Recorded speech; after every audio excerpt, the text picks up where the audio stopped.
C'est un énorme joyau qui brûle à 40 années-lumière de la Terre. Son nom, planète 55 Cancrieux, baptisée depuis la planète Diamant.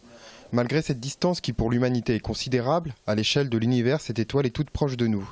À cette occasion, les chercheurs Olivier Mourcy et Niku Madhuchidam ont dispensé une conférence à l'Institut de recherche en astrophysique et planétologie de Toulouse. Son diamètre est 2 fois celui de la Terre, donc sa masse est environ 8 fois celle de la Terre. Donc la température en surface est de l'ordre de 2000 degrés. C'est une planète qui est très chaude. C'est une planète dont la composition est dominée par le carbone, l'acier. Donc sous la croûte, on trouve directement des couches de carbone qui sont sous forme de diamants en raison des très fortes pressions. Et environ 25% à un tiers de la masse de la planète serait constituée de diamants.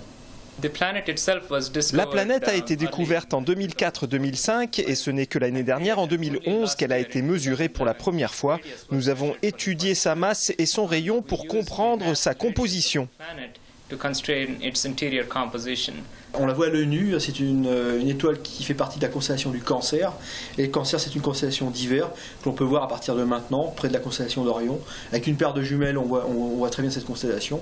Et l'étoile, on la voit aussi à l'œil nu. Donc c'est pour ça que c'est vraiment dans la banlieue terrestre. On est vraiment dans l'environnement immédiat du Soleil. L'étoile est située à 40 années-lumière de la Terre, 44. Donc imaginez que 30 km/s, donc c'est 10 000 fois moins que la vitesse de la lumière. Donc il faudra au moins 400 000 ans pour y arriver. Donc 400 000 ans pour y arriver. Donc si vous ramassez du diamant, il ne faut pas oublier l'appel quand même, parce que bon, autrement vous revenez à la maison. Donc vous faites, il faut 800 000 ans pour faire l'aller-retour. Donc c'est hors de portée de notre civilisation actuelle. Compte tenu de l'état des progrès, non, c'est hors de portée. Si les cotations boursières du diamant n'ont pas été chamboulées par cette découverte, en revanche, pour le monde scientifique, cette planète ouvre de nouvelles voies dans la compréhension géochimique et géophysique des exoplanètes.